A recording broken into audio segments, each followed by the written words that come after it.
I request President, High Court Bar Association, Jabalpur, Shri D.K. Jain to deliver his farewell speech.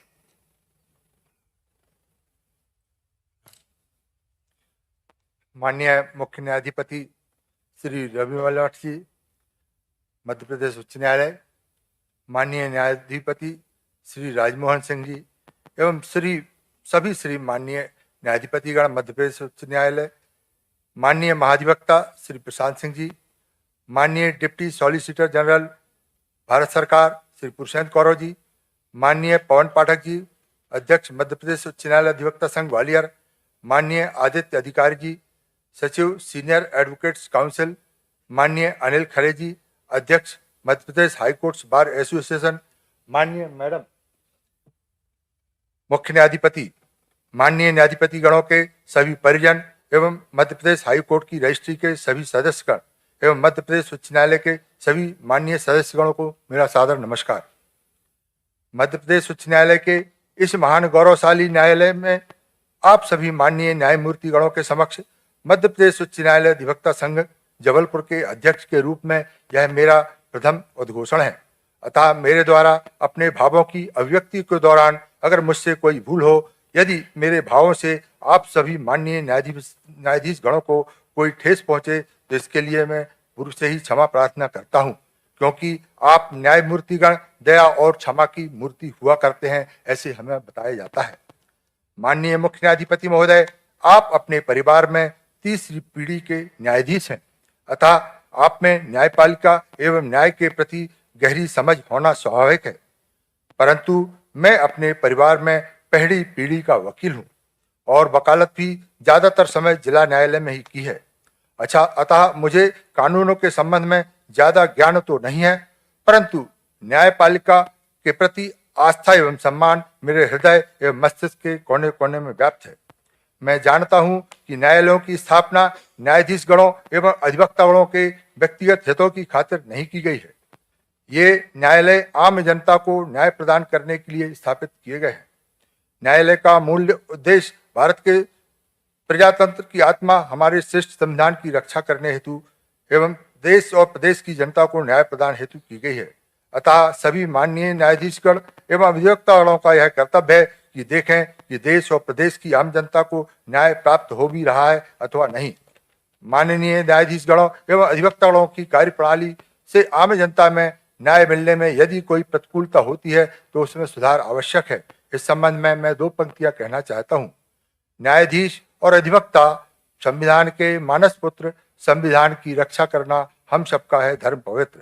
माननीय न्यायाधीश गण, मैं आपसे विनम्र आग्रह करना चाहता हूं कि जनता के साथ न्याय करने में एवं संविधान की रक्षा करने के एवज में माननीय न्यायाधिपतियों को तो आम जनता की संचित की हुई निधि से वेतन भत्ते, गाड़ी बंगला, सुरक्षा पेंशन इत्यादि प्राप्त होती है और होनी भी चाहिए। जनता को न्याय देने के एवज में जो भी दिया जा सके वह कम है, परंतु अधिवक्ता जो आम जनता को न्याय दिलाने के लिए कड़ी मेहनत करते हैं, अगर न्यायाधीश गणों की किसी समझ की कमी से फैसले में कोई त्रुटि हो तो बड़ी अदालत के समक्ष तक अपीलें और दलीलें तब तक जारी रखते हैं जब तक उनके पक्षकार को न्याय प्राप्त न हो जाए। और इसके एवज में अधिवक्ता गणों को कोई वेतन भत्ते, सुरक्षा इत्यादि भी प्राप्त नहीं होती है। जो भी हमारे पक्षकार अपनी सामर्थ्य के अनुसार हमें भेंट करते हैं, पर्याप्त मानकर संतुष्ट रहते हैं। हमें इसका कोई मलाल भी नहीं है, क्योंकि आज के सैकड़ों वर्ष पूर्व जब हमारे देश में राज्य तंत्र था, राज्य की जनता के धन बल के सहारे राज्य करने वाले राजा महाराजा बड़े बड़े महलों में शान शौकत की जिंदगी जीते थे और राज्य को श्रेष्ठ बनाने के लिए ज्ञान और नीतियों की शिक्षा देने वाले राजगुरु, साधु, महर्षि इत्यादि जंगलों में कुटिया बनाकर भिक्षा यापन कर आम जनता के कल्याण की सदैव कामना किया करते थे। परंतु जब भी उनका आगमन राज दरबार में होता था तो राजा महाराजा इसे अपना सौभाग्य समझते हुए उनकी आगवानी महलों के दरवाजे तक करते थे। लेकिन आज के जमाने में जब राजतंत्र समाप्त हो चुका है, प्रजासत्ता का शासन है, तब ज्यादातर व्यक्तियों की पहचान उनकी भौतिक सामर्थ्य एवं शासन के द्वारा किए गए अधिकारों से ही होती है। इसी कारण आजकल न्यायालय की उच्च आसंदी पर बैठने वाले कुछ माननीय न्यायाधीशगण अधिवक्ता गणों का अपमान करना अपना अधिकार समझने लगे हैं। मैं यहाँ विनम्रता पूर्वक यह आग्रह कर देना चाहता हूँ कि ऊंची आसंदी पर बैठकर कोई महान नहीं होता है। व्यक्ति सदैव अपने गुणों से महान होता है और इसी बात को समझाने के लिए जब हनुमान जी को लंका के दरबार में पेश किया गया तो ऊंचे ऊंचे सिंहासन पर दरबारियों ने भगवान का राम का निरादर करने की नियत से हनुमान जी को बैठने के लिए कोई उचित आसन नहीं दिया। तब हनुमान जी ने भगवान राम की सामर्थ्य को समझाने की नियत से अपनी पूंछ का ही सिंहासन सारे दरबारियों के सिंहासनों से ऊपर बढ़ाकर राम की प्रतिष्ठा को स्थापित किया। अतः मैं आप सभी माननीय न्यायाधिपतियों से विनम्रता पूर्वक यह आग्रह करता हूं कि आम जनता को न्याय दिलाने आए अधिवक्ता गणों को अपने से कमतर और छोटा न जाने। वास्तव में देश के प्रजातंत्र को सुरक्षा रखने की जवाबदारी यदि कोई उठा रहा है तो वह हमारा अधिवक्ता ही है। सारा देश देख रहा है कि अधिकारी भ्रष्टाचार में लिप्त हैं और देश के नेता तो भ्रष्टाचार का मुकुट ही बन चुके हैं और न्यायाधीश गण भी नए नए कीर्तिमान स्थापित करने लगे हुए हैं। ऐसी स्थिति में हमारी बार जो वास्तव में न्यायालयों में आम जनता की प्रतिनिधि है वह न्यायालय की कार्यवाहियों का आईना है। अतः बार के द्वारा न्यायपालिका को यदि न्यायिक कार्यवाहियों में कमियों का आईना दिखाया जाता है तो इसे सहृदयता से स्वीकार करते हुए न्यायपालिका की प्रतिष्ठा को बढ़ाने में सहयोगी बनना चाहिए। यहाँ मैं पुनः 2 पंक्तियों में अपनी बात कहना चाहता हूँ। बार बेंच की जननी है, बार बेंच की पथदर्शक, बार बेंच पर अंकुश है, बार न्याय की रक्षक। हे न्यायाधीश गणों, आपका जन्म हमारी बार से ही हुआ है और आगे भी हमारी बार अनेक न्यायाधीशों को जन्म देगी। जन्म देने वाली माता का कर्तव्य होता है कि अपनी संतानों को चलना बोलना सिखाए और हमारी बार ही न्यायालयों में न्यायाधीशों का पथदर्शन करती है। माँ का कर्तव्य है यदि उसकी कोई संतान गलती करे तो उस गलती को सुधारें। इसी कारण जब कोई न्यायाधीश गण गलत फैसला देते हैं तो हमारी बार ही उस फैसले को दुरुस्त करवाने हेतु अपील करती है। वास्तव में देश के प्रजातंत्र और न्याय की कोई रक्षा कर रहा है तो वह बार ही है।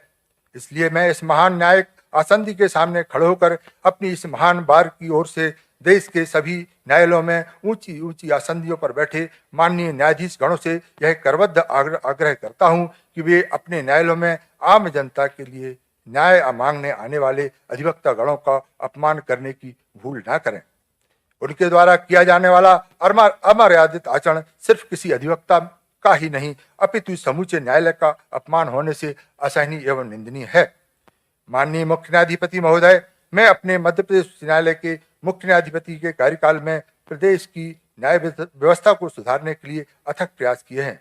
न्याय परिवार का मुखिया होने के नाते आपके द्वारा सुधार किया जाना आवश्यक भी है, परंतु आम जनता के हितों में किए गए कार्य एवं प्रयास अपनी कसौटी पर कितने खरे उतरे इसका आकलन आम जनता के द्वारा ही किया जाएगा।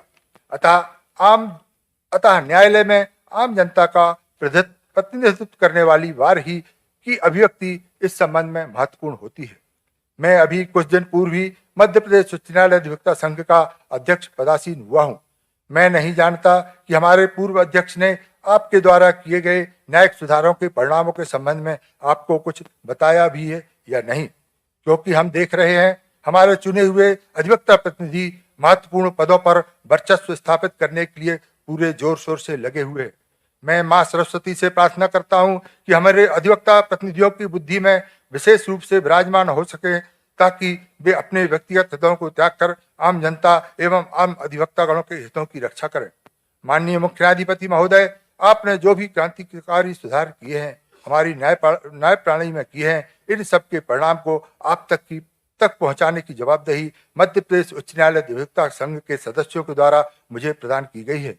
अतः आज सभी माननीय न्यायाधीश गणों के समक्ष मैं व्यक्त करना चाहता हूं, भले ही आज दिनांक को आप सेवानिवृत्त हो जाएंगे, परंतु मुख्य न्यायाधीश का पद तो सदैव ही बना रहेगा। माननीय न्यायाधिपति महोदय, आपके द्वारा न्यायालयों में पुराने प्रकरणों के निराकरण में तेजी लाने की नियत से 25 जुड़े हुए प्रकरणों को तीव्रता से निपटाने के आदेश दिए गए। आपके द्वारा पारित आदेश सद्भावना पूर्वक था, परंतु उन प्रकरणों को समय सीमा में निपटाने का दबाव के कारण न्यायाधीश गणों ने तेजी से एक ही दिन में अनेकों गवाह न्यायालय में गवाही देने उपस्थित सम्मत जारी किए। एक ही दिन में अनेकों गवाह न्यायालय में गवाही देने उपस्थित होते रहे और न्यायाधीश गण भी दबाव और मजबूरी में आकर न्यायालय के दोनों कठोरों में गवाही प्रारंभ करवाने लगे और तीसरे प्रकरण में भी अधिवक्ता की बहस सुनने के लिए व्यवस्था होने लगे। गवाहों का ज्यादा प्रतिपरीक्षण न्यायालयों ने समय के अभाव होने के कारण न्यायालय द्वारा प्रतिपरीक्षण में अंकुश लगाने लगे। अत्यधिक पुराने प्रकरणों में बचाव साक्ष्य न्यायालय में प्रस्तुत करने में 1 या 2 अवसर देकर प्रकरण का विचारण समाप्त करने लगे। न्यायालयों की गैर न्यायिक कार्यवाही की वजह से अगर अधिवक्ता गणों के द्वारा एक न्यायालय से दूसरे न्यायालय में प्रकरण स्थानांतरित करने हेतु आवेदन प्रस्तुत किए तो अप्रत्यक्ष रूप से उच्च न्यायालय की रोक होने के कारण ऐसे सभी आवेदनों को निरस्त कर पक्षकारों को न्यायालय की अनुचित कार्रवाइयों के सामने नतमस्तक होने विवश कर दिया गया। न्यायालय की सारी मर्यादाएं तार-तार हो गईं। विचारण न्यायालय के न्यायाधीशों का मकसद अपनी नौकरी की चिंता हो गया, जिस कारण प्रदेश भर के लाखों अधिवक्ताओं ने न्यायालय की कार्यवाही का प्रतिकार किया और जिसके परिणाम स्वरूप हमारे प्रदेश के हजारों अधिवक्ता गणों पर न्यायालय की अवमानना के हजारों प्रकरण चलाए गए। हमें इसका कोई मलाल भी नहीं है। संविधान ने आपको दंड देने का अधिकार दिया है और हमने यदि कोई गलती की है तो आप हमें दंड दें। हमारी क्या बिसात हम आपका विरोध कर सके। भगवान शंकर ने भी जब भस्मासुर को वरदान दिया था तो खुद उन्हें अपनी सुरक्षा के लिए तीनों लोग भागना पड़ा था। माननीय मुख्य न्यायाधिपति महोदय, आपके द्वारा न्यायालय का कार्यालयीन समय प्रातः 10:30 बजे से प्रातः 10:15 बजे करके आम जनता के हितों को ध्यान में रखकर किया गया था, परंतु इसके अनेकों दुष्परिणाम हो रहे हैं। इस पर पुनर्विचार करने का कष्ट करें। माननीय हमारे न्यायालयों के कुछ माननीय न्यायाधीशगण अधिवक्ता गणों से असहमत भाषा में बात कर रहे हैं। जरा सी बात में प्रकरण डिसमिस करना, कॉस्ट लगाना न्यायाधीश गणों की गरिमा के प्रतिकूल है। एक अधिवक्ता एक ही समय एक से अधिक न्यायालयों में उपस्थित नहीं हो सकता है। ऐसी स्थिति में प्रकरणों को पास ओवर करने के बजाय प्रकरण को डिसमिस करना आम बात होती जा रही है। फाइलिंग सेक्शन में घंटों इंतजार के बाद भी नंबर नहीं आता है। अगर प्रकरण में कोई डिफॉल्ट आ जाए तो डिफॉल्ट के सुधार के बाद प्रकरण कब लगेगा कोई गारंटी नहीं। अगर किसी कारणवश 7 दिनों के भीतर डिफॉल्ट दूर ना हो तो एक मुश्त अनेकों प्रकरण डिसमिस किए जा रहे हैं, जबकि हजारों ऐसे पुराने प्रकरण न्यायालय में अपनी सुनवाई का इंतजार करने के लिए लंबित हैं और उनका नंबर ही नहीं आ रहा है। तो क्या यह नियम उचित है? कृपया पुनर्विचार करें। ऐसा प्रतीत होता है कि माननीय उच्च न्यायालय को आम जनता को न्याय देने की बजाय प्रकरणों का बोझ कम करने में ज्यादा रुचि है। इसके लिए यह बेहतर होगा कि फाइलिंग सेक्शन में ही माननीय न्यायाधीश पतियों की नियुक्ति कर दी जाए। मान्यवर, इस साल मध्य प्रदेश उच्च न्यायालय ने गर्मी की छुट्टियां 15 दिन आगे बढ़ा दी हैं। जब छुट्टियां मिलेंगी तो बच्चों के स्कूल खुल जाएंगे। मैं यह जानता हूं कि यह सब सिर्फ आपने अपनी मर्जी से नहीं किया होगा। हमारी बार के पूर्व अध्यक्ष भी हर समय कंधे से कंधा मिलाकर आपके साथ खड़े रहे। इसलिए तो हमारी बार ने उनके स्थान पर अब की बार धन्य कुमार का नारा देकर मुझे आपके सामने सच्चाई से अवगत कराने का अवसर दिया है। मुझे भरोसा है कि आप हमारी पीड़ा को अवश्य सुनेंगे। आज भी आप हमारे मुख्य न्यायाधीश हैं और आपके द्वारा आपके समक्ष प्रस्तुत की गई समस्याओं को मिनटों में निपटाने की सामर्थ्य रखते हैं। हमारे यहाँ यह परंपरा है कि जब हमारे घर के बड़े बुजुर्ग जब भी घर से बाहर जाते हैं तो बच्चों को जी भर के लिए उपहार देकर जाते हैं। अतः माननीय न्यायाधिपति महोदय 1 जुलाई से मध्य प्रदेश उच्च न्यायालय में जाते हैं। माननीय न्यायाधिपति महोदय 1 जुलाई से मध्य प्रदेश उच्च न्यायालय में हार्ड कॉपी की जगह ई-कॉपी फाइलिंग की भी आवश्यक कर दी गई है। इसे लागू करने के पूर्व मध्य प्रदेश उच्च न्यायालय अधिवक्ता संघ के माननीय सदस्यों से पुनः चर्चा कर उचित निर्णय लेने का कष्ट करें। मैं आपसे प्रार्थना करता हूं कि मैंने आपके समक्ष अपनी बार की ओर से जो समस्याएं प्रस्तुत की हैं उनका निराकरण करने की कृपा करें। माननीय मुख्य न्यायाधिपति महोदय, वर्तमान समय में हमारे अधिवक्ता गणों को एक और महत्वपूर्ण समस्या का सामना करना पड़ रहा है। अलग अलग न्यायाधीशों की अलग अलग विवेकशीलता होने के कारण एक ही किस्म के प्रकरणों में अलग अलग न्यायाधीश अलग अलग प्रकार के निर्णय देते हैं और इसका सीधा प्रभाव आम जनता में न्यायाधीश की योग्यता के बजाय वकील की योग्यता से जोड़कर देखा जाता है। इस संबंध में मैं आपके समक्ष निम्न तर्क प्रस्तुत करता हूँ। एक ही किस्म की बीमारी का इलाज करने वाले 3 अलग अलग डॉक्टर हों और एक डॉक्टर से इलाज होने में 100% की गारंटी और दूसरे डॉक्टर से इलाज होने में 50% और तीसरे डॉक्टर से इलाज होने में मरीज की ठीक होने की कोई गारंटी ना हो तो स्वाभाविक है मरीज अपना इलाज प्रथम श्रेणी के डॉक्टर से ही कराना उचित समझेगा। अतः माननीय न्यायाधीश गणों के निर्णय में एक रूपता स्थापित करने हेतु माननीय उच्च न्यायालय को ठोस प्रयास करना आवश्यक है, क्योंकि किसी प्रकरण के निर्णय से न्यायाधीश की योग्यता नहीं, वकील की योग्यता का प्रमाण पत्र आम जनता के द्वारा जेल जारी कर दिया जाता है और होनहार वकील का भविष्य खतरे में पड़ जाता है। मान्यवर, एक और पीड़ा के संबंध में आपको अवगत कराना चाहता हूँ। हमारे मध्य प्रदेश उच्च न्यायालय में पदस्थ एक माननीय न्यायाधिपति को हिंदी भाषा का ज्ञान न होने के कारण उनके द्वारा अधीनस्थ न्यायालयों की समस्त कार्यवाहियों को अंग्रेजी में रूपांतरित करने का आदेश पारित किया जाता है, जबकि हमारे प्रदेश की आम जनता और ज्यादातर अधिवक्ता हिंदी भाषी है। मुझे स्वयं अंग्रेजी भाषा का ज्ञान नहीं है। ऐसी स्थिति में आप माननीय मुख्य न्यायाधिपति महोदय से आग्रह है कि हमारे माननीय न्यायाधीश महोदय को अन्य उच्च न्यायालय में स्थानांतरित करने हेतु माननीय उच्चतम न्यायालय भारत को अनुशंसा प्रेषित करने की कृपा करें। मान्यवर, हमारे मध्य प्रदेश उच्च न्यायालय को बड़े बड़े भवनों की आपके द्वारा सौगात दी गई है। एक का शिलान्यास माननीय महामहिम ज्योति मुर्मू जी ने किया था, जिसका निर्माण युद्ध स्तर पर जारी है, और एक और भवन मध्य प्रदेश न्यायिक अकादमी का शिलान्यास 19 मई 2024 को किया गया है, और उसमें मुझे मध्य प्रदेश उच्च न्यायालय अधिवक्ता संघ के ही अध्यक्ष की हैसियत से आमंत्रित कर मेरा नाम शिलालेख पर भी अंकित कराने की कृपा की। आपके द्वारा किए गए इस महान कार्य के लिए मैं मध्य प्रदेश उच्च न्यायालय अधिवक्ता संघ की ओर से आपको धन्यवाद प्रेषित करता हूँ। माननीय मुख्य न्यायाधिपति